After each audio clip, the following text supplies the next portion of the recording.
15 تاریخ کو امریکہ میں دوست حلقوں کی جانب سے صدر شی جن پنگ کے اعزاز میں استقبالیہ عشائیے کا اہتمام کیا گیا۔ اس موقع پر خطاب کرتے ہوئے صدر شی جن پنگ نے کہا کہ ان کا پہلا دورہ امریکہ 1985 میں سان فرانسسکو سے ہی شروع ہوا، جس نے اس ملک کے بارے میں ان کا پہلا تاثر قائم کیا۔ انہوں نے مزید کہا کہ چین امریکہ تعلقات کی بنیاد ہمارے لوگوں نے رکھی تھی۔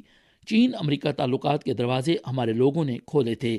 چین امریکہ تعلقات کی کہانیاں ہمارے لوگوں نے رقم کیں۔ چین امریکہ تعلقات کا مستقبل ہمارے لوگ ہی تشکیل دیں گے۔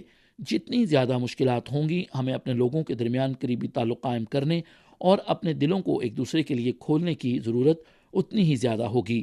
ہمیں مزید پل تعمیر کرنے چاہیے اور لوگوں کے درمیان رابطے کے لیے مزید راستے ہموار کرنے چاہیے۔